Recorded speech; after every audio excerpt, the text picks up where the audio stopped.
Wah.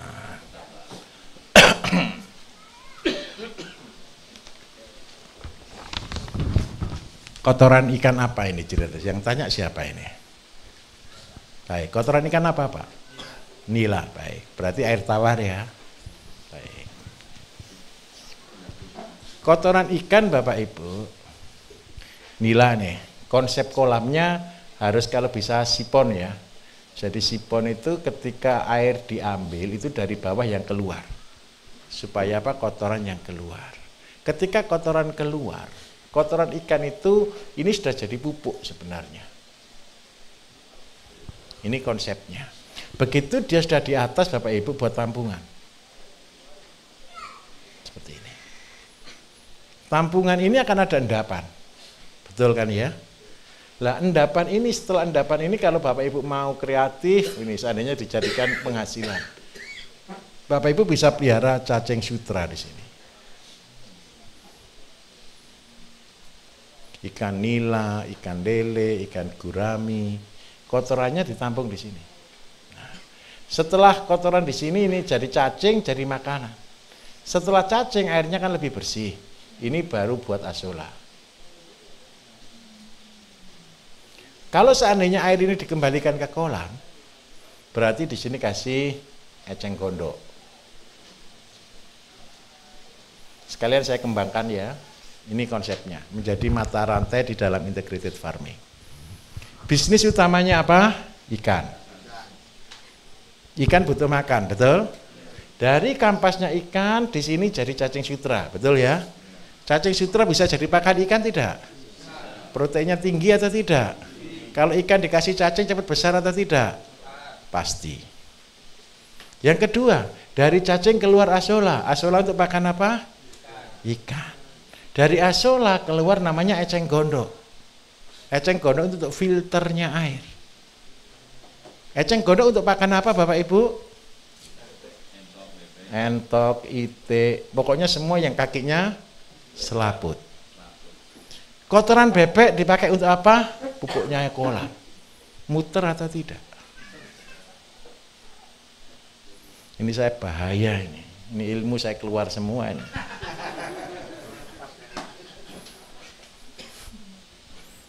Kalau sudah sistem kayak gini, saya itu heran. Kalau masih ada petani yang masih bilang miskin. Pak, ini sulit. Coba, fair. Ini sulit atau mudah? Pertanyaannya satu, mau atau?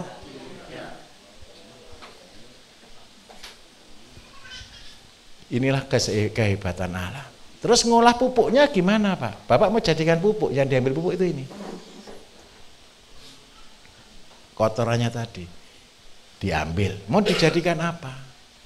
Bisa untuk jadi zat PT. Kalau dijadikan zat PT, ini tinggal bahan aktifnya ditambah dengan, ini bahan utama ditambah dengan bahan aktif. Bahan aktif apa? Daun-daun, pucuk dan sebagainya masukkan di sini. Kalau mau pakai katalis, tambah katalis, diolah proses zat PT. Seandainya saya mau olah untuk jadi pupuk horti, boleh, karena dia ngandung N tinggi sudah pasti. Atau dijadikan pupuk urea, pasti. Tinggal ditambah bahan yang lain. Kalau untuk jadi pupuk urea, tambah saja kotoran ayam. Kalau diproses untuk jadi horti, tambah saja kotoran kambing. Mudah atau susah? Loh Pak, ternyata satu bidang itu ternyata kalau kita tarik mundur, itu banyak bidangnya. Yang menjadi masalah kan satu. Sudah pelihara ikan, pakannya beli, hasil utamanya dibuang.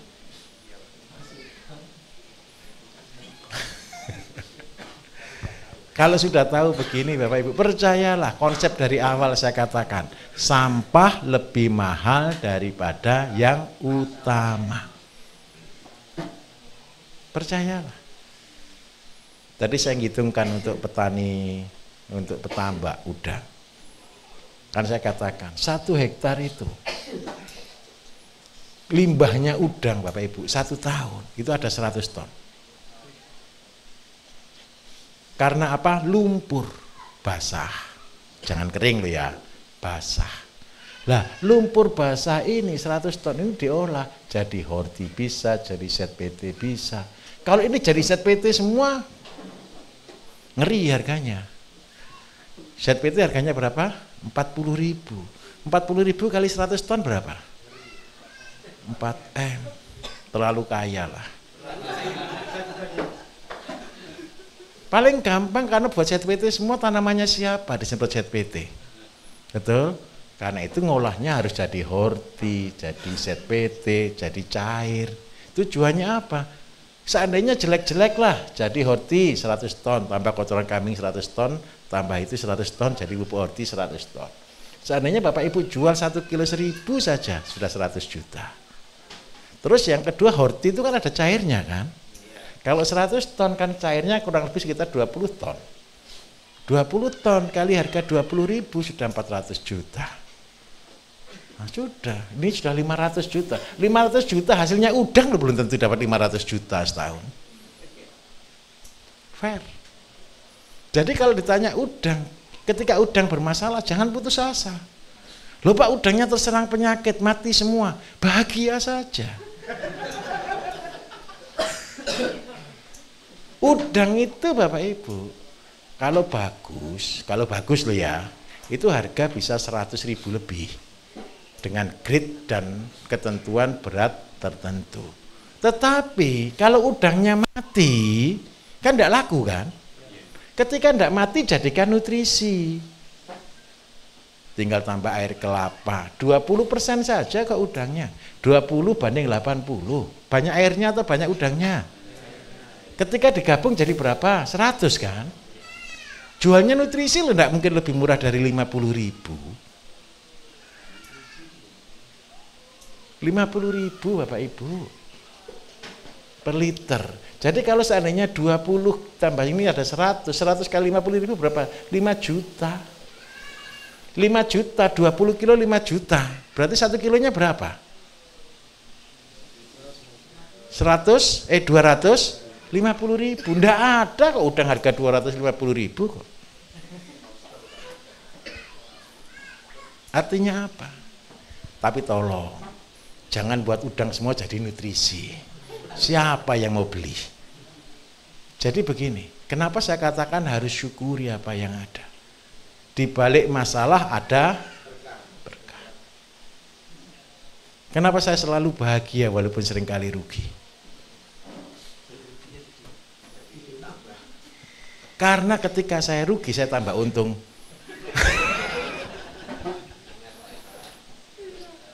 Saya tunjukkan. Gara-gara ini, minta maaf ya, gara-gara saya tanam singkong diserang celeng, diserang babi hutan, rugi atau untung? Harusnya dipanen usia berapa? 7 bulan, 6 bulan, betul kan? Gara-gara sudah diserang panen, ada sisa-sisa, saya panen semuanya, umur 3 bulan, 4 bulan. Produksinya banyak atau sedikit berarti?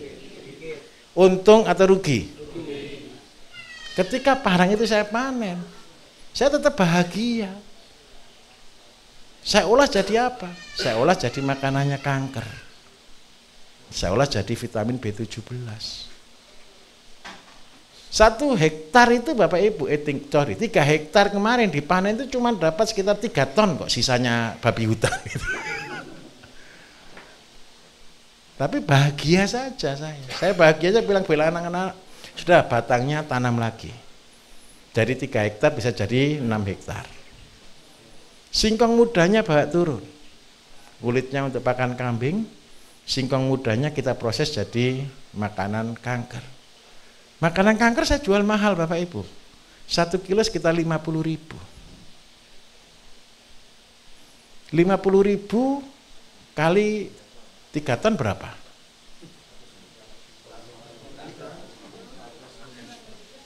Kembali enggak modalnya? Jadi untung atau jadi rugi? Jadi untung. Karena itu ketika menghadapi masalah jangan pernah takut. Loh Pak, tapi kan enggak bisa langsung habis. Percayalah ada Gusti Allah yang ngatur.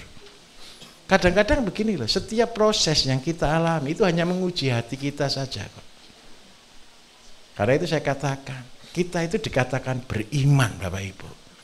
Kalau tidak diuji dengan masalah, imannya itu iman gampangan. Loh, bener loh. Orang itu kelihatan beriman atau enggak itu ketika menghadapi masalah loh. Ketika menghadapi permasalahan, percaya enggak bahwa Gusti Allah itu adil. Kecenderungan manusia itu kan kita kepingin menggantikan posisi Gusti Allah aja. Merasa kita yang paling hebat. Betul atau betul? Ketika diserang hewan gitu marah atau enggak Bapak Ibu? Marah. Tapi saya tetap bahagia. Karena itu anak buah saya selalu enggak pernah takut sama saya. Karena pasti bilang enggak apa-apa.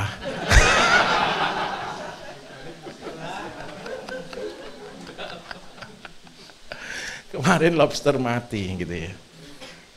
Saya bilang ya enggak apa-apa, lobster mati 2 timba.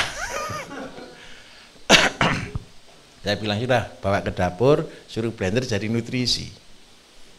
Besoknya saya tanya, loh mana nutrisinya? Loh Pak dimasak sama anak-anak.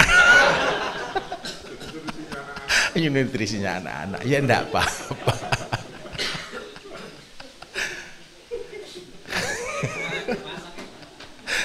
Harusnya kan jadi nutrisinya ayam. Nutrisinya. Kalau Bapak Ibu tahu lagi, seandainya ditanam sayur, harga kangkung enggak laku, jangan marah, kasihkan ke ayam.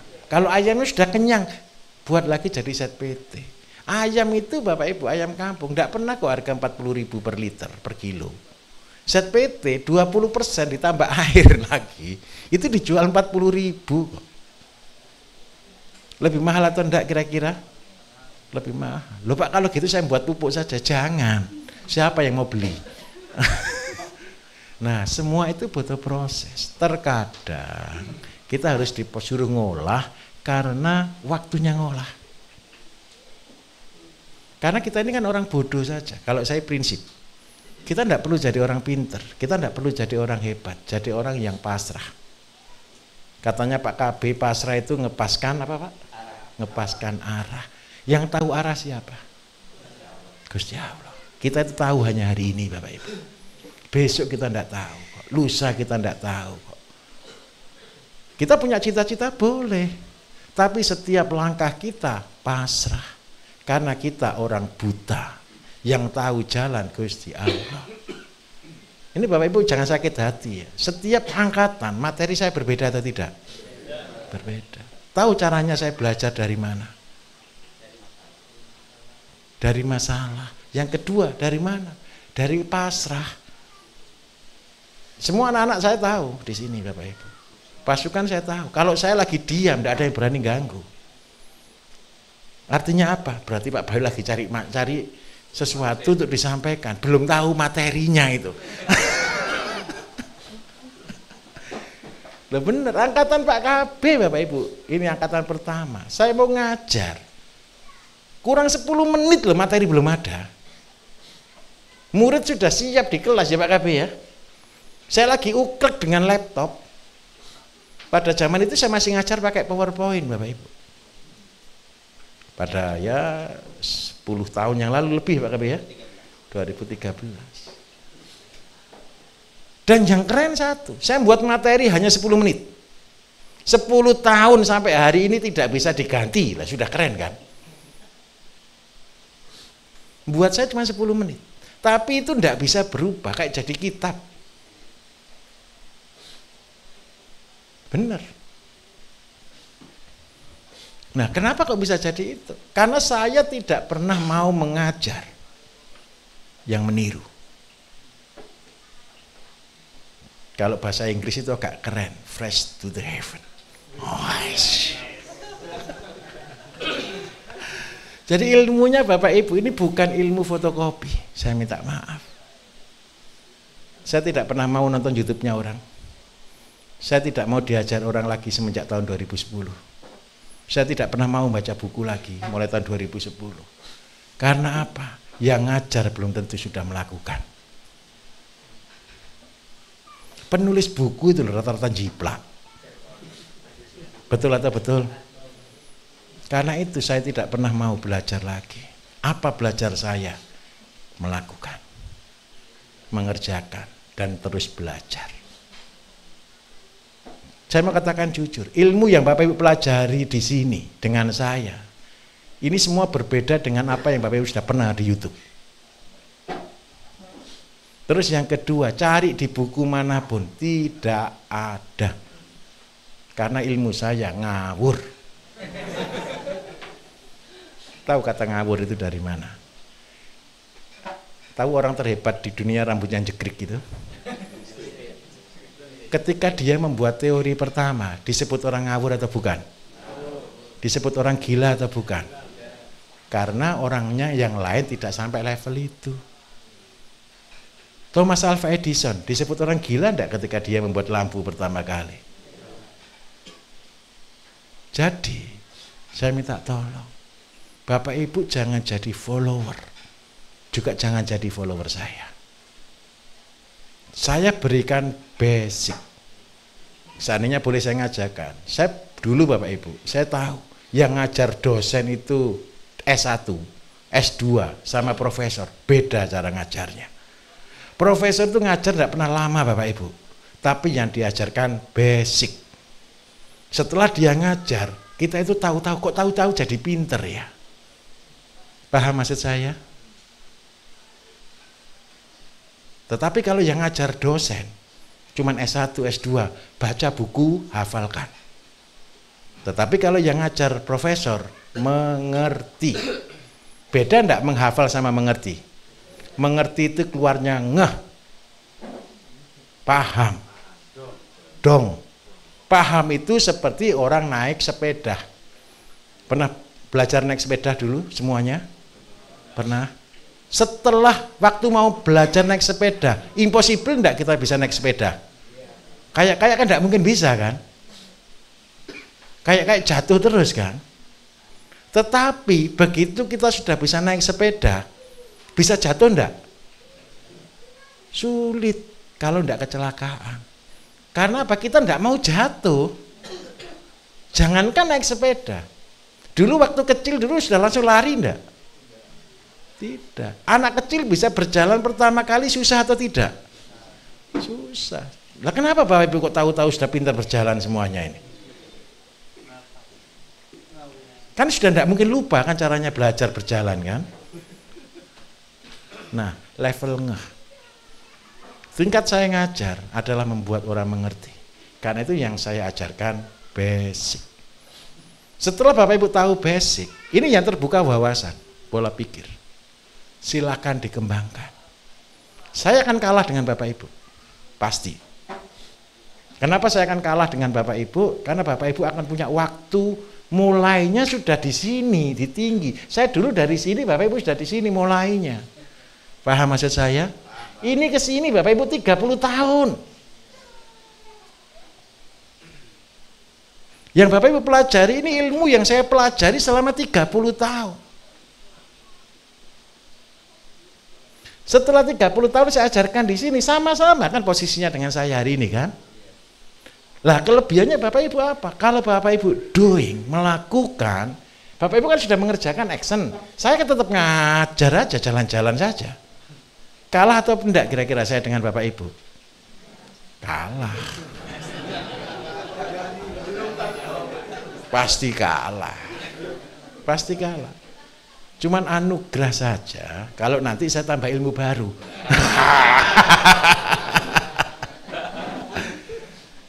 Tidak ada yang saya tutupi, semua saya berikan. Saya ini ilmu saya gratis. Betul-betul gratis. Saya belajar drip irigasi hampir 10 tahun lalu. Itu tidak berguna kok. Tidak saya kerjakan kok. Justru dapatnya dari mana? Dari masalah. Karena itu kenapa saya mau mengajar dengan gratis. Kalau Bapak Ibu dengar, ilmu saya mahal atau murah? Saya tahu caranya rezeki Bapak Ibu. Kalau saya nanam uang yang keluar uang. Kalau saya nanam ilmu yang keluar ilmu. Karena ilmu saya selalu baru. Karena saya tidak cari dari manusia. Saya tidak cari dari buku. Yang saya cari dari dengkul. Tahu dengkul itu untuk apa? Berdoa. Jadi tolong, Ketika bertani, perbanyak doa. Supaya hati kita yang dipulihkan. Jadi ketika ada masalah besar apapun, bahagia. Kenapa kok bahagia? Semua cuman sandiwara. Ini prinsip ya, saya kasih tahu betul. Jangan dilanggar. Ketika kita dibelokkan, jangan melawan. Lebih baik ikut saja. Daripada patah, lebih baik lentur. Karena bagaimanapun kehendaknya Gusti Allah tetap harus terjadi. Benar atau benar? Benar. Sudah percayai manusia itu bodoh. Manusia itu ciptaan. Gusti Allah jauh lebih pintar dari atas segalanya. Dan kita hanya mengerti hari ini. Tapi dia mengerti jauh di belakang. Itu yang membuat saya tetap bertahan. Rezeki saya pun dia yang ngatur kok. Saya bilang ke teman-teman semua, ini ada Pak KB juga ya Pak KB ya. Kalau uang saya habis semua kan berhenti kok Pak. Berarti saya tidak dipercaya sama Gusti Allah. Nah sering rugi Bapak Ibu. Coba bisnismen yang sering rugi tapi tambah besar.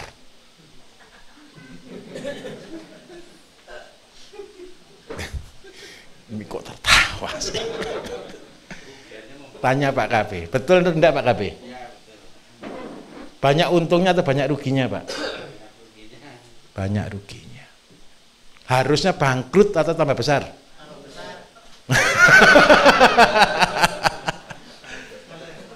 Kalau Bapak Ibu melihatnya cuman kacamatanya kacamata kuda, begitu ada masalah sekali aja bisnis, bangkrut, sudah tidak mau bangkit kan? Tetapi kacamata kita rubah, kita kosongkan, matanya merem, hatinya yang terbuka. Kita bertanyanya gini, ketika ada masalah tanyanya gini, apa yang harus saya lakukan dari kejadian itu? Jangan bilang siapa yang salah, jangan pernah cari lagi kambing yang berwarna hitam. Kambing putih jauh lebih banyak Bapak Ibu. Kan kita seringkali cari kambing hitam. Jangan cari kambing hitam, cari kambing putih. Karena apa? Dari situ, contoh yang waktu saya di YouTube, ketika saya bilang tentang sapi. Saya pelihara sapi 7 ekor, karyawan 2, hitungannya rugi 100%. Hanya orang bodoh saja, kalau tahu rugi tetap dilakukan, betul atau tidak? Itu orang bodoh atau orang pintar? Bapak saya, Bapak Ibu, orang tua saya, hampir setiap hari telepon. Kamu itu kuliah jurusan ekonomi, kamu gak bisa berhitung tak? Saya cuman ya namanya orang tua Bapak Ibu, kita ngelawan kan tidak pantas, betul kan? Ya gitu aja sudah. Tapi di hati saya ini di belakang saya ini saya ngajar ribuan petani, ribuan peternak. Kalau saya saja mundur, yang lain kira-kira balik kanan tidak? Petani itu untung atau rugi kita Bapak Ibu di luar? Rugi. Fair, rugi. Saya sendiri juga bertani dan rugi. Loh, fair kan? Kalau tingkat saya mundur, tidak mencari solusi, tidak mencari jalan keluar, di belakang kita ini loh mau jadi apa? Karena itu yang saya lakukan ketika saya rugi, saya tahu rugi. Saya tahu ini bebannya tidak mungkin. Slogan saya dulu itu sampai ngomong, mission impossible. Ketika saya ngajar pertanian ini ada Pak KB, Bapak Ibu. Ini saksi hidup saya lah. Ya betul Pak KB ya. Saya ngajar pertama itu dengan ketakutan. Saya ngajar, saya ngomong begini loh Bapak Ibu. Siapa yang mau tak ajak mati? Loh, fair. Waktu itu ilmu saya belum seperti sekarang Bapak Ibu. Percayalah. Ilmu 1005 dan sebagainya itu hanya teori waktu itu. Saya ngajar dan saya praktek di belakang kantor ya Pak ya. 3 tahun persis saya harus duduk di depan kandang kambing. Ketika saya ngajari Bapak Ibu 3 tahun sekolah, 3 tahun itu kantor saya di depan kandang kambing. Siapapun tamu saya temui di kandang kambing. Betul Pak KB? Ini kandang kambing, ini kandang puyuh, ini kandang ayam, ini kolam ikan, ini sayur semua. Saya di situ 3 tahun. Kalau Bapak Ibu tanya kerjanya gimana, itu pekerjaan saya selama 3 tahun full, tidak beranjak. Kantor yang harusnya saya di lantai 2 saya pindah kok di kandang kambing kok.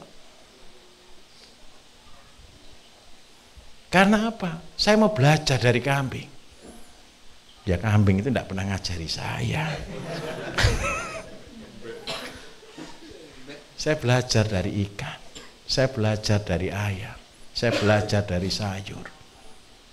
Loh ini benar, ini bukan bohong, ini bukan cerita kosong. Saya belum punya uang 1 M belum waktu itu. Saya bisa bangun gedung, bangun semuanya, uang saya tidak ada 1 M. Penghasilan saya masih ratusan juta waktu itu. 1 bulan.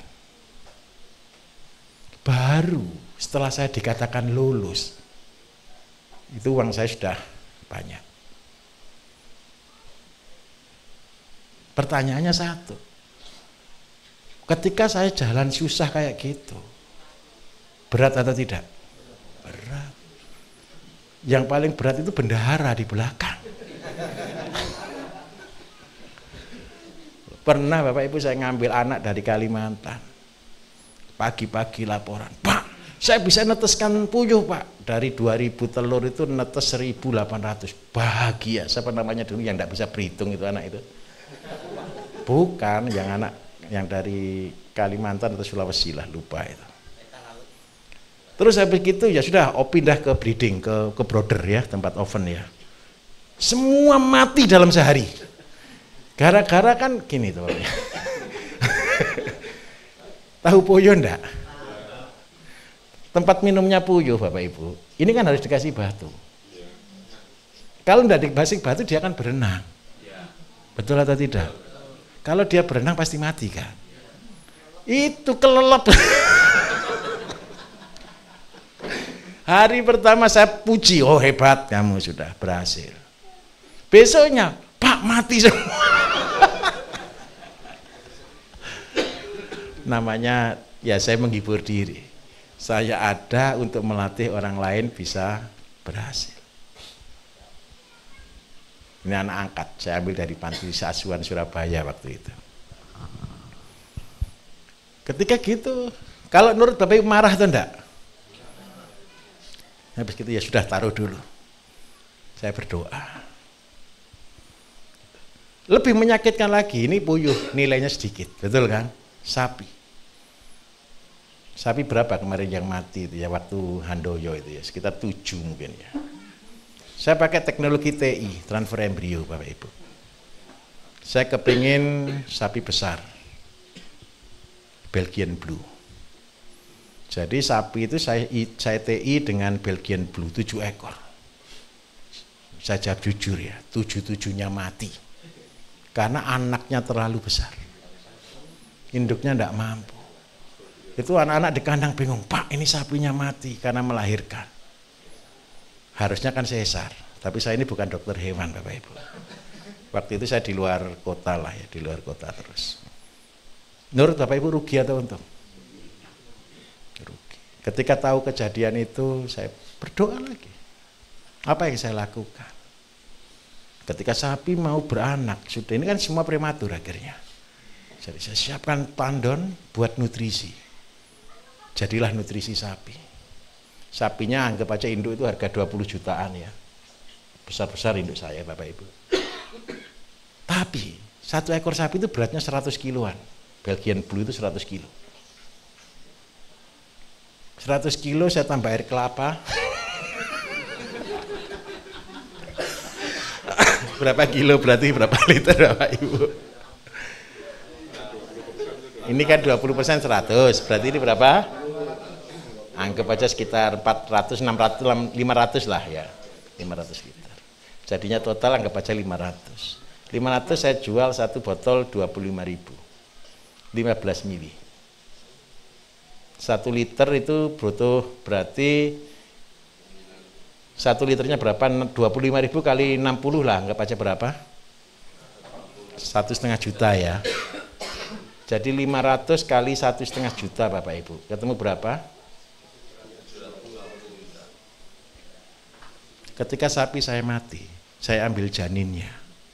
induknya dikubur. Janinnya saya olah jadi nutrisinya sapi. Dapat uang 750 juta. Jadi rugi atau jadi bangkrut atau jadi untung? Karena itu tidak ada masalah yang menghalangi kita. Yang membuat kita seringkali tidak berhasil, Bapak Ibu. Ketika ada masalah kita putus asa. Harusnya ketika ada masalah langsung lapor. Bos, apa yang salah? Betul atau tidak? Karena kita ini adalah hamba. Aduh, saya lihat wajah-wajah bahagia. Jam berapa Pak KB? Jam 9. Pak, kenapa Pak harus pakai air kelapa? Loh, kenapa kok pakai air kelapa? Biar wangi.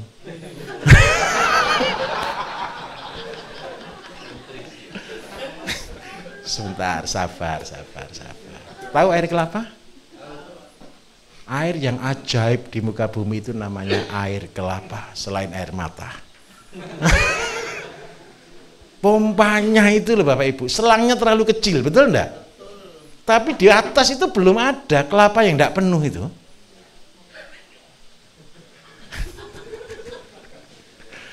Coba bayangkan, beli pompa, untuk pompa 12 meter, 15 meter itu aja, harus pompa tertentu, betul? Pakai listrik. Ini kelapa bisa mompa sepanjang waktu, dan yang keren lagi satu, rasanya lo manis. Karena itulah air kelapa disebut air kehidupan. Jadi kenapa kok dibeli air kelapa? Supaya hidup. Apanya yang hidup? Bakteri. Dan ketika dibeli air kelapa jadinya harum.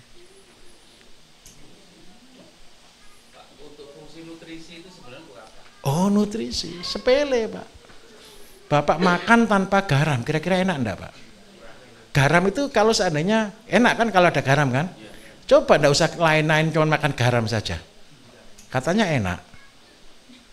Nutrisi itu berarti butuh banyak atau sedikit? Kalau dikasih banyak, enggak enak, mati tanaman. Orang aja bisa mati. Tetapi kalau enggak ada yang sedikit, enggak jalan. Tahu bedanya oli dengan bensin, Pak? Kalau coba mobilnya enggak usah dikasih oli, macet.